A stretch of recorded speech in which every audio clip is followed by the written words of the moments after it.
Bismillahirrahmanirrahim.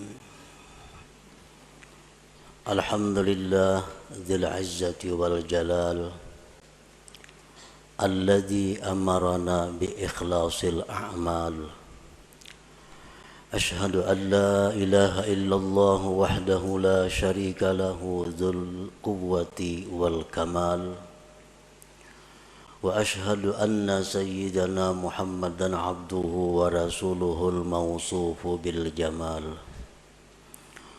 Allahumma salli wa sallim wa barik ala sayyidina wa maulana Muhammadinil muzallali bizzilal wa ala alihi wa sahbihi wa dhurriyyatihi wa atba'ihin najina minad dalal, amma ba'du. Yang kita hormati dan kita cintai para habaib, para alim ulama, para muhibbin, hadirin dan hadirat rahimakumullah. Alhamdulillah, segala puji bagi Allah. Kita bersyukur kehadirat Allah Subhanahu wa ta'ala yang telah mengumpulkan kita di tempat yang penuh berkah ini. Dan semoga kita selalu dikumpulkan oleh Allah dalam kebaikan dan takwa. Salawat dan salam kita haturkan kepada junjungan kita Nabi besar Muhammad sallallahu alaihi wasallam dan kepada seluruh keluarga, para sahabat, zuriat dan pengikut beliau. Para muhibbin rahimakumullah, al-hikmatul ashirah minal hikamil ataiyah. Qala al-imam Ahmad bin Athaillah as-Sakandari rahimahullah wa nafa'ana bi'ulumi. Hikmah yang ke-10 daripada al-hikamil ataiyah. Berkata al-imam Ahmad bin Athaillah as-Sakandari rahimahullah, al-a'malu suwarun qa'imah wa arwahuha wujudu sirril ikhlasi fiha. Bermula amal-amal adalah rupa-rupa yang berdiri, dan roh-roh itu amal adanya sirrul ikhlas pada amal itu. Nah, para muhibbin rahimakumullah, dimaksud dengan apa yang disebutkan oleh Al-Imam Ahmad ibnu Athaillah tadi adalah al-a'malul jismaniyatu wal qalbiyatu ajsadun. Bermula amal-amal, baik itu amal-amal berupa jismani seperti sembahyang, membaca Al-Quran, itu disebut amal jismaniyah.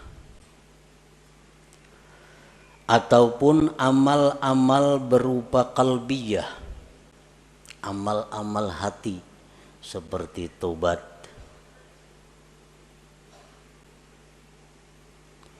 Ajsadun, amal-amal itu seperti jasad, seperti tubuh. Wa arwahuha wujudul ikhlasi fiha, maka bermula roh amal itu adalah adanya ikhlas pada amal-amal itu. Fal ajsadu bila arwah sakitatun mayitatun. Bermula jasad dengan tidak ada rohnya, maka itu akan jatuh gugur dan mati. Wa kadzalikal a'mal, demikian pula amal-amal la qiyamalaha, tidak ada tegak dengannya illa biwujudil ikhlasi fiha, melainkan dengan adanya ikhlas pada amal-amal itu. Nah, para muhibbin rahimakumullah, Imam Ahmad Ibnu Athaillah mencontohkan amal perbuatan kita ini, baik yang jismani atau yang rohani, itu seperti tubuh, seperti jasad. Sedangkan rohnya adalah ikhlas. Artinya bahwa amal yang kita lakukan itu kalau tidak ikhlas berarti tidak punya roh. Jasad yang tidak punya roh itu akan dikubur, akan tidak bisa dimanfaatkan. Nah, demikian pula amal ibadah kita yang tidak ada ruhnya, tidak ada ikhlasnya, akan tersia-sia, tidak diterima di sisi Allah Subhanahu wa ta'ala.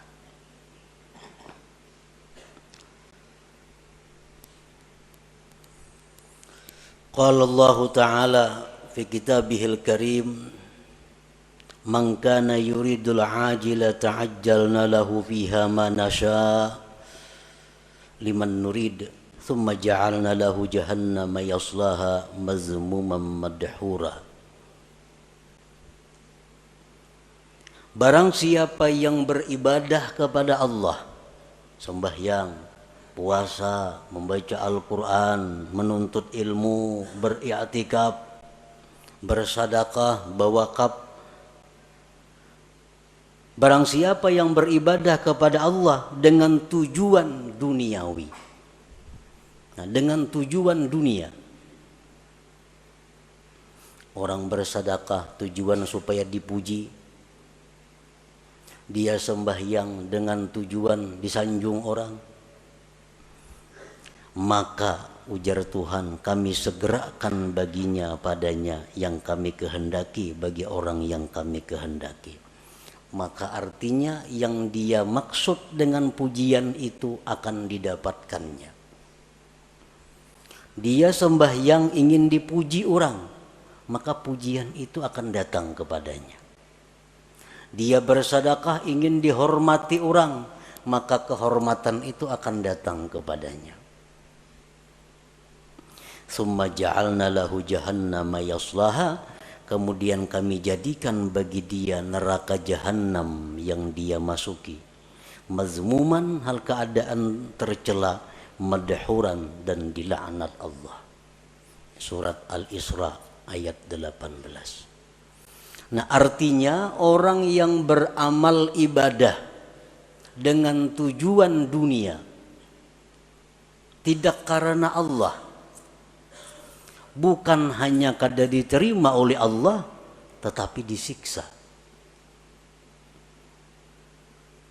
Faqad bayyanallahu ta'ala fi hadhil ayah anna man 'amila li ghairi wajhillah fala thawaba lahu fil akhirah wa ma'wahu jahannam. Sungguh menjelaskan Allah pada ini ayat, barang siapa yang beramal bukan karena Allah, tidak ada pahala baginya di akhirat dan tempatnya adalah jahannam.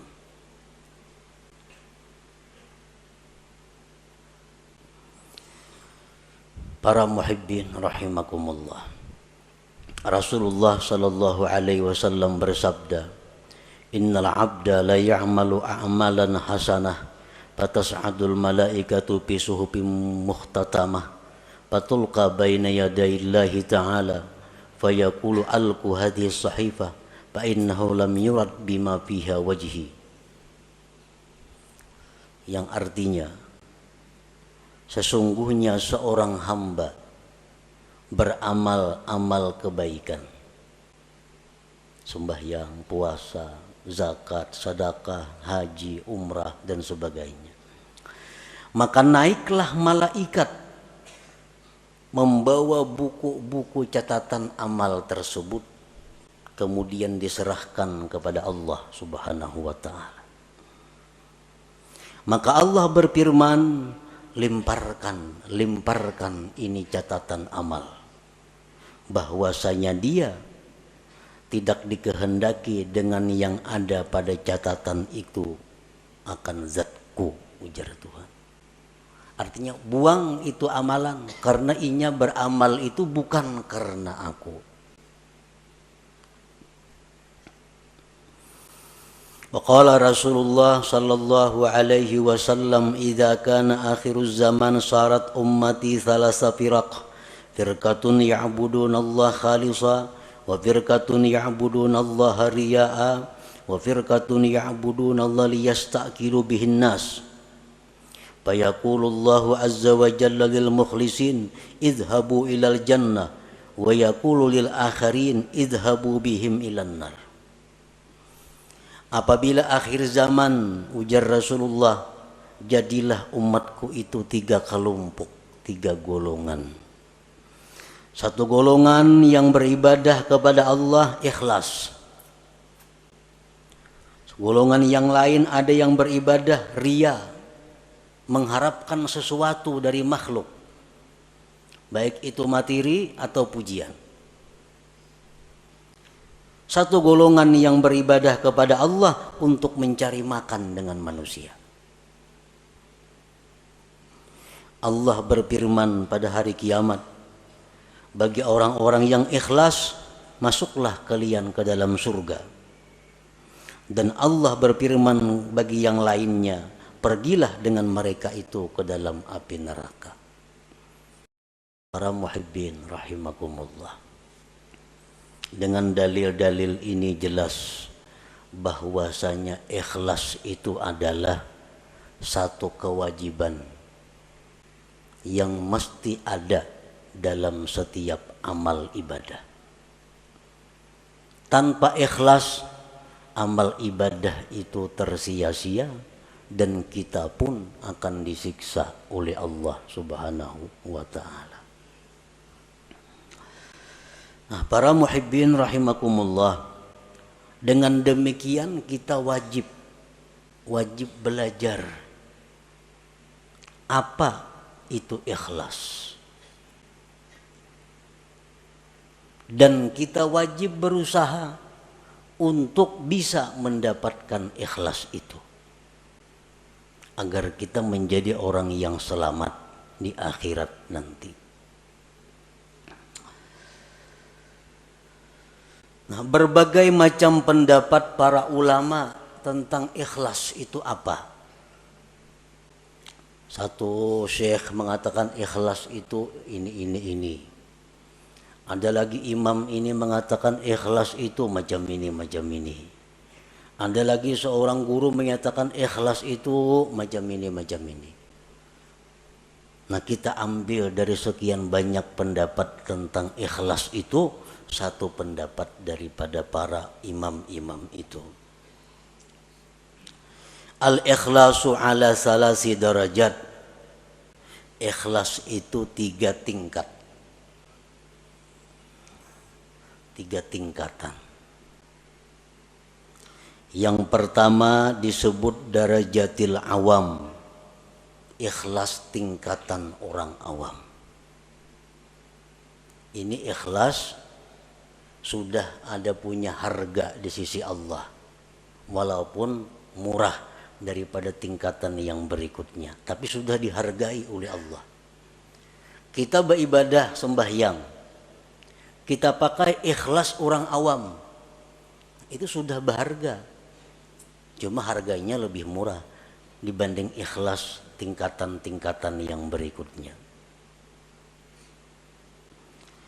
Nah, ikhlas orang awam ini artinya adalah ifradul haq bi kasdil ibadah ma'a talabil huzuzid dunyawiyyati wal ukhrawiyyah ka hifzil badan wal mal wa sa'atir rizq wa dukhulil jannah wan najati minan nar. Ikhlasnya orang awam itu adalah mengesahkan Tuhan pada tujuan ibadah. Memang inya beribadah itu tujuannya adalah semata-mata karena Allah. Tidak ada karena yang lain. Nah, inya sembahyang karena Allah. Tetapi beserta meminta, menuntut bahagian-bahagian duniawi dan ukhrawi. Inya sembahyang karena Allah. Di samping itu, mudahan diluaskan Allah rezeki. Mudahan dipeliharakan Allah harta nang ada. Mudahan mati masuk ke surga. Mudahan terhindar daripada api neraka contohnya. Nah, ini sudah ikhlas untuk golongan orang-orang awam. Inya bazakatunya karena disuruh Allah, perintah Allah. Tetapi inya ada minta kepada Allah. Dengan bazakat ini dia minta kepada Allah agar hartanya bertambah, hartanya terpelihara, hidupnya selamat dunia dan akhirat. Nah, ini ikhlasnya orang awam. Beribadah semata-mata hanya karena Allah, tetapi ada minta macam-macam dengan Allah. Baik itu urusan duniawi atau ukhrawi. Nah, ini sudah masuk ikhlas. Walaupun ikhlas yang paling rendah. Kita membaca surat Waqiah umpamanya. Membaca surah Waqiah karena Allah. Tapi ada harapan, mudah-mudahan diluaskan Tuhan rezeki. Nah, itu ikhlas ngarannya. Tapi ikhlas tingkatan orang awam.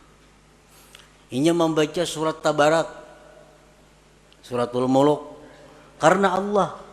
Tapi mudah-mudahan dalam kubur selamat. Nah, ini ikhlas.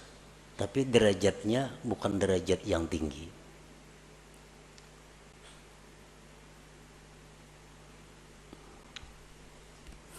Yang kedua, darajatul khawas.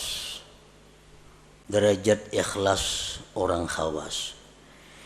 Ifradul haqqi bil ibadah ma'a talabil huzuzil ukhrawiyah kadukhulil jannati wan najati minan nar wal ma'rifati wal musyahadati wa ghairiha. Ikhlas tingkatan yang kedua tertinggi ini, talarang Allah menghargai daripada yang pertama tadi. Nah, ikhlas derajat yang kedua ini adalah mengesahkan Allah pada ibadah. Artinya inya beribadah itu semata-mata hanya karena Allah, kada karena yang lain. Tetapi serta tuntutan akhirat, masuk surga, selamat daripada api neraka, diberi Tuhan ma'rifat, diberi Tuhan musyahadah. Nah, ini yang dituntutnya kepada Allah. Ini berzikir babanya 1000 sehari atau 10.000 sehari. La ilaha illallah, la ilaha illallah.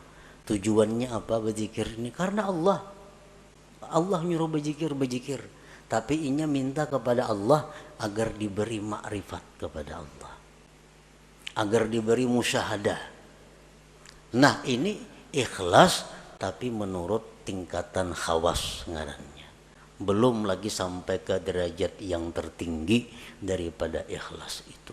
Tapi sudah ikhlas ngarannya.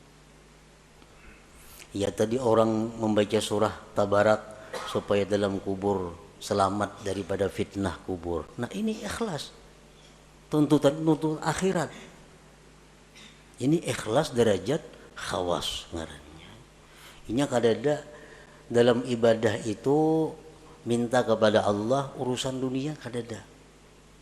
Nah, beribadah kepada Allah karena Allah, nang dimintanya kepada Allah urusan akhirat. Kadada urusan disihatkan badan, kadada urusan dimurahkan rezeki, kadada urusan berdagang supaya payu, kadada.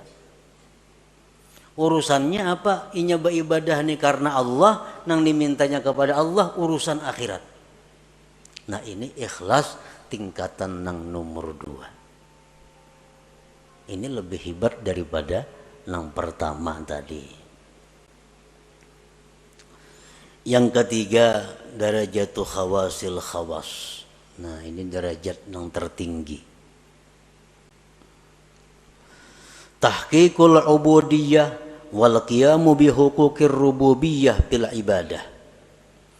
Dia beribadah itu semata-mata memantapkan kehambaannya dan mendirikan dengan hak Tuhannya. Aku beribadah ini semata-mata karena Allah dan aku ini adalah hamba Allah, titik. Perkara masuk surga, perkara neraka itu kada tahu urusannya. Nah, inya berzikir karena menjunjung perintah Allah, habis ingat situ. Inya sembahyang, aku semata-mata menjunjung perintah Tuhan karena aku nih hamba, aku mesti sembahyang. Habis ingat situ. Kadada macam-macam lawan Tuhan tuh kehendak permintaan kadada.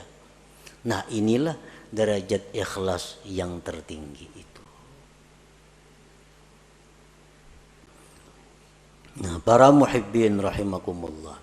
Jadi apapun di antara derajat ikhlas yang 3 macam itu, apabila ada di dalam amal ibadah kita, maka amal ibadah kita itu sudah hidup, sudah punya roh. Artinya ada harga di sisi Allah Subhanahu wa taala. Kita membaca Quran, di dalam situ ada ikhlas, walaupun derajat-derajat orang awam sudah selamat.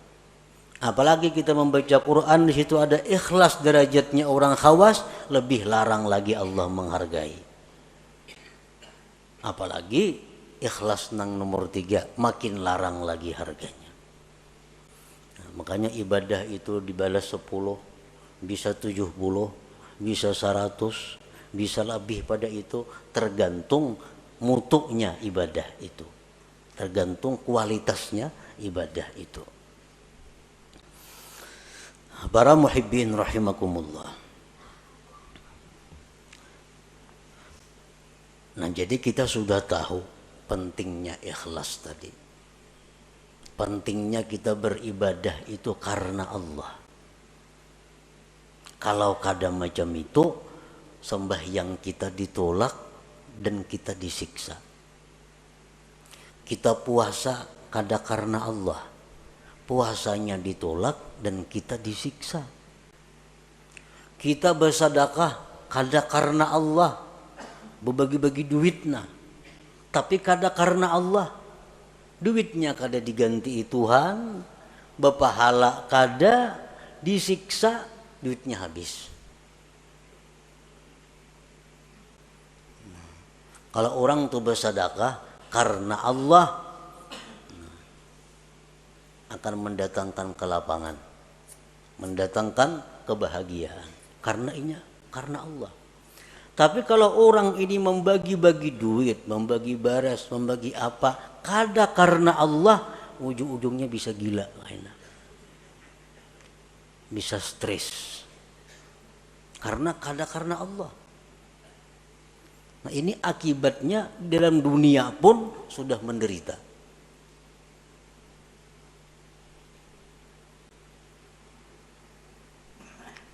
Jadi ikhlas ini bukan hanya perkara diterima kada diterima, disiksanya ini yang jadi masalah. Sembahyang nang mestinya jadi ibadah berbalik menjadi maksiat. Membaca Quran nang mestinya ibadah karena kada ikhlas jadi maksiat.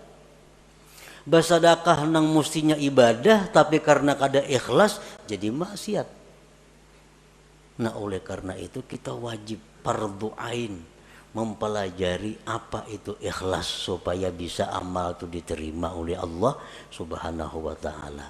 Dan sesudah kita belajar ikhlas tadi macam itu, tinggal kita berusaha bagaimana cara mengamalkan, bisa melakukan ikhlas itu. Para muhibbin rahimakumullah, yuktasabul ikhlas bitadabburil ayati wal akhbar fi targhibil ikhlas wa tarhibir riya. Nah, supaya kawa ikhlas, kita sudah tahu tuh di ikhlas tadi, ibadah nang karena Allah, kada ada karena nang lain-lain, itu ikhlas. Tahu sudah kita. Cuma kayak apa supaya kau menerapkan itu di dalam ibadah kita. Nah, ikhlas itu diusahai pertama dengan merenungi ayat-ayat, hadis-hadis yang menggemarkan ikhlas dan menakuti riya.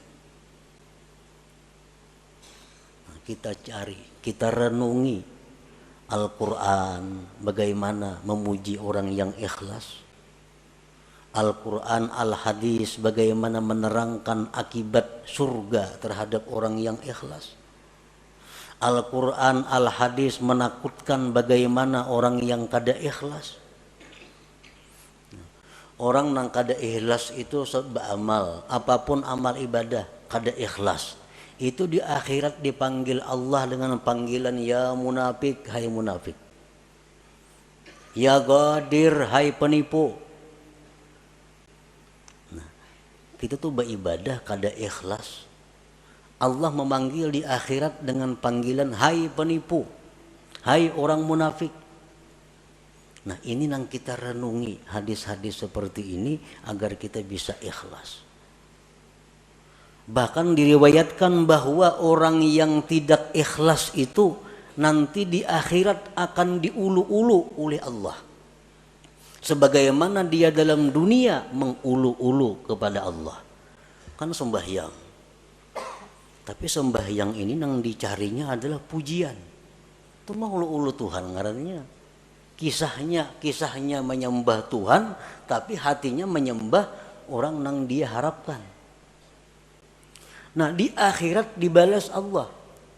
Jar Tuhan pulang bin pulan masukkan ke surga. Masukkan, nah bejurut kesukaan ke surga. Sampai kamu ke pintu surga ditutup orang pintunya, tak ditutup. Nah, ujar Tuhan dalam dunia ikam maulu-ulu aku, sekarang giliranku maulu-ulu ikam. Nah ditampayakan surga kenikmatan, sekalinya kada boleh masuk ke neraka dulu singgah. Nah inilah akibat orang yang maulu-ulu Allah di dalam dunia. Bersedekah itu ibadah, mestinya karena Allah. Tapi kalau kada karena Allah itu istihza billah, maulu-ulu dengan Allah. Allah akan membalas nantinya ulu-ulu itu di akhirat. Nah jadi kita untuk dapat ikhlas itu pertama merenungi ayat Quran, hadis-hadis Nabi tentang bagaimana orang ikhlas, bagaimana akibatnya orang itu mun kada ikhlas. Yang kedua, supaya bisa ikhlas itu wa bi ikhfa'i wa kitmanil hasanati wal a'malis shalihat, menyembunyikan amal-amal saleh itu, baik waktu melakukannya atau sesudah melakukannya. Nah, bersembunyi ini mendukung supaya ikhlas. Beramal saleh, sembahyang sunat, pokoknya hal-hal yang kada disuruh kita benampak, sembunyikan amal-amal itu. Jangan dikisah-kisahkan, jangan dikuya-kuya, karena mengurangi nilainya, bahkan bisa menggugurkan pahala. Nah, kita menyimpan amal saleh serapi-rapinya itu membantu keikhlasan. Yang selanjutnya agar kita bisa ikhlas, nah ini yang paling penting, wabikat ittama anil khalqi, memutus tamak daripada makhluk. Selama kita masih tamak dengan makhluk, kita sulit untuk ikhlas itu. Nah, selama kita masih ada yang kita kehendaki daripada makhluk, sulit untuk ikhlas. Kita kepingin makhluk itu sayang lawan kita kepingin makhluk itu hormat lawan kita kepingin makhluk itu mencintai kita kepingin makhluk itu memberi sesuatu kepada kita kepingin makhluk itu agar memilih kita. Selama itu ada dalam hati, kita sulit untuk ikhlas. Nah, sulit untuk ikhlas. Jadi putuskan harapan-harapan kepada makhluk.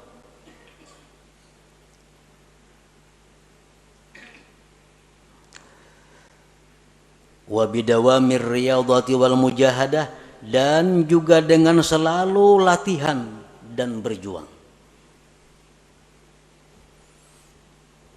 Jadi ikhlas ini mesti dilatih dan berjuang. dikisahkan bahwa salah seorang salihin ini sembahyang berpuluh-puluh tahun hanya di saf pertama, sembahyang berjamaah. Saf kedua kada biasa, apalagi masbuk makin kada. Selalu di saf pertama. Suatu hari sidin ada talambat, padahal sudah 10 tahun lebih selalu di saf pertama sembahyang berjamaah. Suatu hari ada masalah sehingga datang ke masjid masbuk. Lalu ujar sidin, aku merasa supan masbuk nih, merasa supan karena mahir di saf pertama. Sekarang masbuk aku merasa supan. Nah begitu merasa supan, lalu sidin menyimpulkan bahwa yang selama ini aku sembah yang di saf pertama itu adalah riya, bukan karena Allah. Buktinya aku hari ini supan sembahyang masbuk. Lalu ujar sidin, sembahyang yang sekian puluh tahun tadi aku qadha hari demi hari, aku hari demi hari diqadha. Nah ini ngarannya adalah riyadhah wal mujahadah. Nah, kita sembahyang ada tadi asa ada riyanya, ulangi sembahyang biasa. Nah, di rumah surangan sampai bujur-bujur murni sembahyang kita. Kita tadi berzikir, kita tadi membaca Quran di tengah orang banyak. Tadi rasanya asa ada riya nih. Kayaknya di kamar buliki sorangan membaca. Nah ini riyadhah wal mujahadah, untuk mendatangkan ikhlas ke dalam diri kita. Nah kemudian lagi supaya bisa ikhlas itu adalah waddu'a ilallah ayyarzuqahul ikhlas. Lawan Tuhan minta, Allahumma rizuknil ikhlas bil a'mal. Ya Allah berikan aku ikhlas pada amal-amal. Ini perlu lawan Tuhan, karena kalau Allah memberi satu mat saja. Allahumma rizukni al ikhlasa bil a'mal. Ya Allah aku minta ikhlas pada segala amal. Selanjutnya lagi yang mendatangkan ikhlas adalah suhbatul mukhlisin, bakawan lawan orang-orang ikhlas. Mun bakawan lawan orang nang katuju riya, menjangkit katuju riya juga. Kawani orang-orang nang ikhlas, maka itu akan membawa ikhlas kepada diri kita. Wal iktifa bi ilmillahi ta'ala, dan ikhlas itu juga didatangkan dengan merasa cukup dengan ilmu Allah, merasa cukup dengan tahunya Allah. Aku nih beramal, bila Tuhan tahu saya kung cukup dah. Yang lain biar kadang tahunya. Nah ini iktifa bi ilmillah. Bila kita kau macam itu, ikhlas. Aku beribadah, kada penting manusia, kada penting orang lain tahu. Bila Allah saya kung tahu cukup sudah. Nah jadi itu jalan-jalan untuk mendapatkan ikhlas tadi. Nah, para muhibbin rahimakumullah. Qala ba'duhum man amila arba'atan biduni arba'atin lam yantafi bi amali. Barang siapa yang beramal, berbuat 4 perkara tanpa disertai dengan 4 perkara yang lain, maka dia tidak akan bisa mengambil manfaat dengan amalnya. Yang pertama, al-khawfu biduni hazar. Takut tapi kada waspada. Takut tapi kada menghindar. Ini sia-sia. Takut kepada Allah tapi parak lawan maksiat. Kalau takut kepada Allah itu jauhi maksiat. Bagaimanapun kita takut kepada Allah tapi kada berjauh dengan maksiat, itu kada bermanfaat takutnya itu. Yang kedua, ar-raja biduni talab. Mengharap tapi kada mencari. Mengharap rahmat Allah di bakalumbun di kalambu. Mengharap rahmat Allah itu baudo, sembahyang, ambil tasbih, berzikir. Nah ayo mengharap rahmat Allah. Kalau mengharap tapi kada mencari, maka mengharap itu sia-sia. Yang ketiga, al-istighfar bidurin nadam. Minta ampun tapi kada menyesal. Astagfirullah, astagfirullah, astagfirullah, astagfirullah, astagfirullah. Tapi dalam hati kada ada penyesalan berbuat dosa. Istighfarnya sia-sia. Mestinya kita mengucap astagfirullah itu di dalam hati ada menyesal terhadap dosa yang dilakukan. Astagfirullahaladzim, kan artinya aku minta ampun kepada Allah. Astagfirullah, aku minta ampun kepada Allah. Mesti ada sesal di dalam hati. Nah yang keempat, al-amal biduni ikhlas. Beramal tapi kada ikhlas, kada ada harganya juga. Lam yantafi bi amali, kada bermanfaat dengan amalnya. Jadi kalau kita hendak melakukan ibadah, mantapakan dulu nih, karena Allah atau kada. Bila kada karena Allah, hadangi dulu. Jangan terburu-buru, jangan tagasak-gasak, jangan umpatan. Jangan umpatan, beribadah kada sah umpatan itu. Ibadah itu mesti berdasarkan ilmu. Jadi orang ada menyumbang 100.000, 200.000, 300.000, seorang giliran seorang 1,5 juta. Nah, umpatan terpengaruh, mestinya jangan. Nah, ikhlasakan dahulu bujur-bujur. Bila sudah ada ikhlas, sudah karena Allah, nah hanya kita surung amal ibadah itu, kita lakukan amal ibadah itu. Kada kawa umpatan beribadah. Nah ngapa kau bujurakan dahulu niat kita supaya ikhlas. Qala Syakik rahimahullah, husnul amal fi salasati asya. Baiknya amal itu pada 3 perbuatan, pada 3 sesuatu. Allah itu baik, Allah kada menerima kecuali yang baik. Allah itu kada menerima amal kecuali amal yang baik. Amal yang baik itu macam apa? Awwaluha ayyaral amala minallahi ta'ala linafiyil ujub. Yang pertama yang perlu bagi orang yang beramal itu bahwa dia melihat bahwa amal itu adalah dari Allah.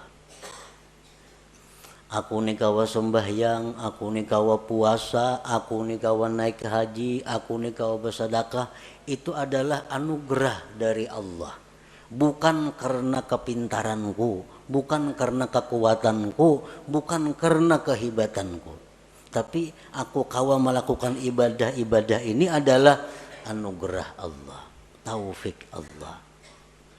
Itu yang perlu supaya jangan ujub kita.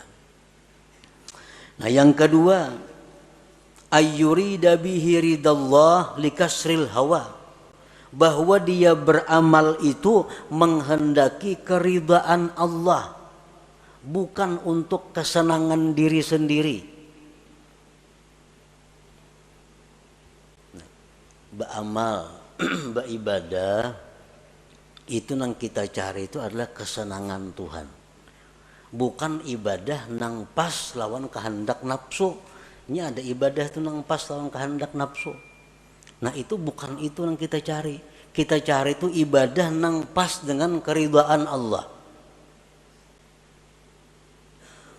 Kayak orang sembahyang rajin di masjid-masjid tuh, pembelakangan ketujuh duduk bersandar nyaman di tawing tuh. Itu beribadah mencari kesenangan nafsu. Kalau kesenangan Allah di sab pertama itu Allah senang di situ kita beribadah. Ini kada pembelakangan di muhara lawang supaya angin nyaman. Nah ini orang beribadah untuk kesenangan nafsunya. Padahal mesti ibadah itu yang kita kehendaki adalah keridhaan Allah. Usahakan bahwa Allah yang disenangkan, bukan nafsu kita, bukan hawa kita. Ini sudah lumrah. Ibadah itu kalau pas nang lawan nafsu katuju aja menggawi kita. Tapi kalau ibadah nang kada cucuk lawan nafsu, nah ini berat. Padahal ibadah itu kita kehendaki adalah keridhaan Allah, bukan keridhaan nafsu kita. As-salis yang ketiga, ayyabtagiyas sawab minallah, bahwa dia mencari pahala itu dari Allah. Linafi riya, untuk menolak riya. Kita beribadah mencari balasan itu lawan Allah, nah, supaya jangan riya. Bila mencari balasan lawan makhluk, nah itu riya ngarannya. Bila riya, ibadah kada diterima dan kita bakal disiksa. Kita minta kepada Allah bahwa dengan ibadah ini, kita ibadah ini melakukannya karena Allah, dan kita minta supaya kita jadi orang yang mulia. Nah ayuha, tapi yang diminta asal Allah. Kita beribadah membaca Quran karena Allah, dan mudah-mudahan Allah buka pintu rezeki seluas-luasnya, boleh aja karena kita minta kepada Allah. Nah kita beribadah kepada Allah sambil mengharap agar makhluk-makhluknya mencintai aku. Ayo kada Bapak, asal yang diminta kepada Allah. Nah kalau kita beribadah untuk cari perhatian kepada makhluk, nah ini Allah nang marah. Ini Allah nang marah. Kita beribadah supaya inya hormat kena lawan aku. Nah inya kita beribadah supaya inya memperhatikan lawan aku. Makhluk nih. Nah ini nang dimaksud nang kada boleh itu. Bahwa ibadah kita ini tapi tujuannya adalah kepada makhluk Allah. Nah bila ibadah yang demikian itu ada pada kita, maka ibadah itu macam orang mati. Arti orang mati apa? Dipatak, dikubur, tidak bisa dimanfaatkan apa-apa. Nah ibadah yang ikhlas itu adalah ibadah laksana jasad yang punya roh. Jasad yang punya roh adalah jasad yang bergerak, yang bermanfaat. Nah ibadah yang punya roh ikhlas adalah ibadah yang bisa kita ambil manfaat baik di dunia dan di akhirat. Nah kemudian hikmah yang ke-11. Ila hadratin Nabi sallallahu alaihi wasallam, al-Fatihah. Iyyaka na'budu wa iyyaka nasta'in, ihdinas siratal mustaqim, siratal ladzina an'amta 'alaihim. Ya Allah biha, ya Allah biha, ya Allah bi husnil khatimah, ya Allah biha, ya Allah biha, ya Allah bi husnil khatimah, ya Allah biha, ya Allah biha, ya Allah bi husnil khatimah. فيا أيها الرجل منه شفاعة صلوا عليه وسلموا تسليما.